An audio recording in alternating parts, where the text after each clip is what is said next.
Resumen de la Biblia del libro Amós, parte número 1. Juicio contra las naciones. Capítulos 1 y 2. Introducción. El profeta Amós no era hijo de profetas, ni parte de la élite religiosa.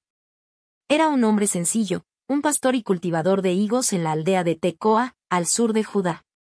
Pero Dios lo escogió, lo levantó y lo envió con una misión inquebrantable. Proclamar su palabra en tiempos de aparente prosperidad. Cuando el pueblo disfrutaba de riquezas y comodidad. Pero había olvidado los caminos de la justicia y la fidelidad. Amós alza su voz con firmeza y valentía. No para agradar a los hombres, sino para hablar con la autoridad del Dios eterno. Su mensaje rompe los muros de la indiferencia y trasciende toda frontera. Porque el juicio de Dios no se limita a Israel, sino que se extiende a las naciones vecinas. Alcanzando a reyes, pueblos y ejércitos que habían practicado la violencia, la traición y la injusticia. Este anuncio profético nos recuerda que el Señor gobierna sobre toda la tierra. Que ningún reino es tan fuerte. Ningún pueblo tan poderoso. Ni ninguna nación tan orgullosa. Que puede escapar del ojo vigilante del Dios justo y santo. El mensaje de Amós resuena a lo largo de los siglos con una verdad inmutable. El Dios del pacto no tolera la injusticia. Su voz se levanta contra toda maldad. Y su juicio alcanza a todos los pueblos de la tierra. Para que nadie se engañe creyendo que puede vivir en impunidad. Juicio contra las naciones extranjeras. El profeta Amós comienza su mensaje levantando un espejo a los pueblos vecinos de Israel. No son solo las casas de Judá e Israel las que serán examinadas, sino también las naciones que rodeaban su territorio. Porque el Dios de los cielos no gobierna sobre una sola frontera, sino sobre toda la tierra habitada. Así, uno a uno, los enemigos históricos de Israel son confrontados con sus pecados. Damasco, capital de Siria, es señalado por su crueldad en la guerra. Habían tratado a sus adversarios con violencia despiadada, rompiendo huesos con trillos de hierro, dejando una huella de dolor y destrucción que clamaba justicia ante Dios. Gaza, ciudad filistea, es acusada por haber llevado pueblos enteros al cautiverio, traficando con vidas humanas como si fueran mercancías sin valor. Su pecado no fue solo contra un pueblo, sino contra la dignidad de la creación misma de Dios. Tiro, con su poder comercial, no fue menos culpable. Aunque había tenido lazos de hermandad con Israel, rompió sus pactos y traicionó la confianza, demostrando que su codicia era más fuerte que la lealtad. Edom, descendiente de Esaú, lleva en sus venas la marca de un odio antiguo. Su pecado no fue solo un acto aislado, sino un rencor perpetuo contra sus propios hermanos, alimentado por la ira y la venganza sin fin. Amón es denunciado por una brutalidad inhumana. Desgarraban el vientre de mujeres embarazadas en medio de sus conquistas, mostrando una crueldad que traspasaba los límites del pecado y la compasión. Moab, finalmente, es acusado de un pecado de profanación. Quemaron los huesos del rey de Edom hasta convertirlos en cal. Como si la memoria de los muertos pudiera ser reducida al polvo por el desprecio. Cada acusación es proclamada con solemnidad y con una misma fórmula repetida como martillo de justicia. Por 3 pecados, y por el 4, no revocaré su castigo. No hay excusa. No hay justificación. El fuego de Dios consumirá sus fortalezas. Porque han sembrado destrucción. Y la justicia divina no se puede comprar ni esquivar. Este juicio revela un principio eterno.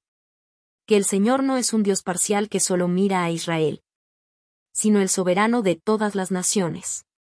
Su justicia es perfecta.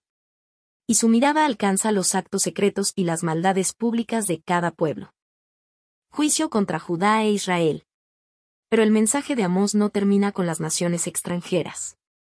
Después de pronunciar oráculos contra los enemigos de Israel, el profeta vuelve su mirada hacia Judá y, finalmente, hacia el propio Israel.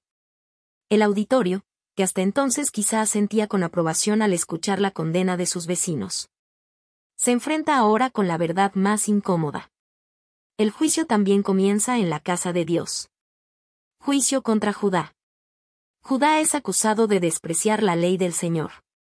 No fue su poder militar ni su riqueza lo que los condenó, sino el rechazo deliberado a la palabra de Dios.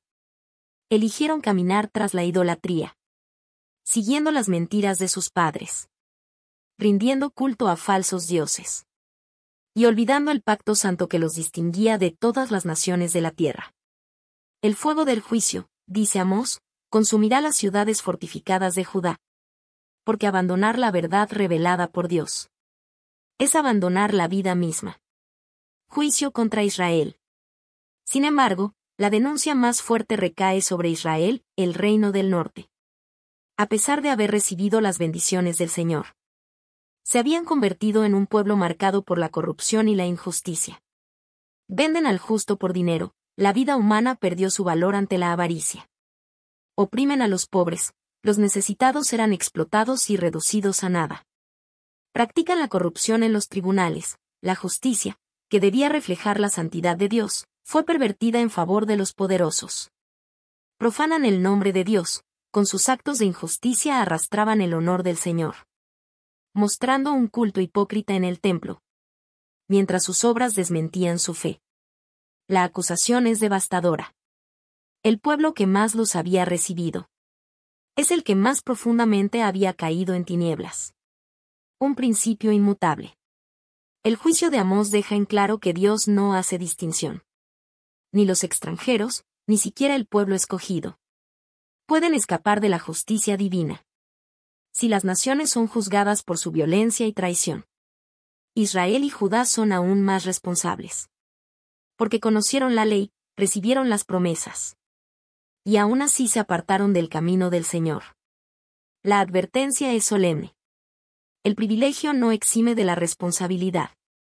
Al contrario, a quienes más se les ha dado, más se les demandará. En esta sección, Amós recuerda al pueblo que la elección de Dios no es una licencia para pecar, sino un llamado a vivir en fidelidad, justicia y santidad. Y así, la voz del profeta se levanta con fuerza, derribando la falsa seguridad de Judá e Israel, para que comprendan que el juicio divino es universal, y que la misericordia solo se encuentra en un corazón arrepentido que regresa al Señor. Mensaje central. El mensaje del profeta Amós resuena con la fuerza de un eco que atraviesa los siglos. Su palabra no fue un simple anuncio para una generación lejana, sino una declaración eterna de la justicia de Dios, que sigue viva y vigente en todo tiempo y en todo lugar. Amós proclama con claridad que el Señor es soberano sobre todas las naciones. No existe pueblo que quede fuera de su autoridad, ni reino tan grande que pueda ocultarse bajo su propio poder. El Dios que creó los cielos y la tierra es juez de todos. Y ningún corazón, ninguna nación, puede escapar de su mirada santa y penetrante. Los pecados de las naciones, la violencia, la opresión, la traición, la injusticia, se levantan como un clamor que llega hasta el trono celestial. Los gritos de los inocentes, la sangre de los oprimidos y el dolor de los marginados son escuchados por aquel que nunca olvida ni guarda silencio ante la maldad. El Señor responde con rectitud y verdad. Su juicio no es arbitrario ni caprichoso, sino una consecuencia justa de las obras humanas. Él mide con balanza perfecta, pesa las intenciones del corazón, y revela que ni la riqueza, ni el poder, ni la religión vacía pueden proteger a nadie del alcance de su justicia. Este mensaje central es también una advertencia para el pueblo de Dios. Si las naciones extranjeras son juzgadas por su maldad, cuanto más lo será el pueblo que conoce su ley, que ha recibido su palabra y su pacto.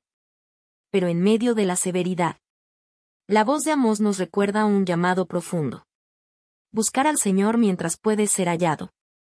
Apartarse del pecado y dejar que la justicia corra como un río, y la rectitud como un arroyo que nunca se seca. Porque el deseo de Dios no es destruir, sino restaurar. No es apagar la vida, sino traerla en abundancia. Y aunque su juicio es real e inevitable contra la injusticia, su misericordia está siempre dispuesta para aquellos que se vuelven a Él con un corazón sincero. Conclusión. El libro de Amós nos recuerda que el juicio de Dios no es parcial ni arbitrario. sino la consecuencia justa de un mundo herido por el pecado y la maldad. Dios no pasa por alto la opresión, ni guarda silencio ante la injusticia. Porque Él es un Dios santo, que ama la verdad y defiende a los débiles.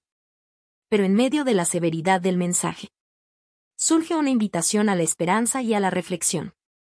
Si el Señor juzga con equidad a todas las naciones, si ninguna queda fuera de su mirada, cuanto más espera de su propio pueblo, ¿a quienes ha revelado su palabra y su voluntad?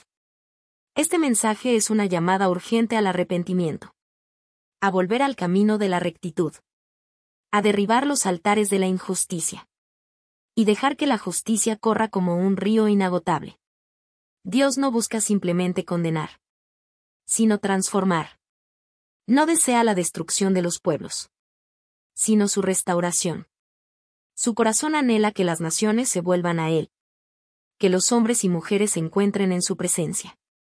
La vida verdadera, la paz y la abundancia que solo Él puede dar.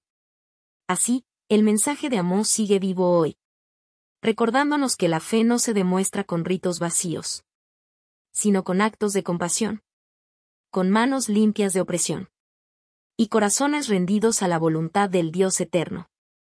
El juicio anuncia el fin del pecado, pero la misericordia abre la puerta a un nuevo comienzo. Un comienzo donde la justicia de Dios ilumina la tierra, y su gracia renueva a quienes deciden volver a Él con humildad. Porque el propósito final de Dios no es destruir, sino restaurar. No es apagar la esperanza, sino encenderla. No es condenar para siempre, sino invitar a la vida abundante en su presencia.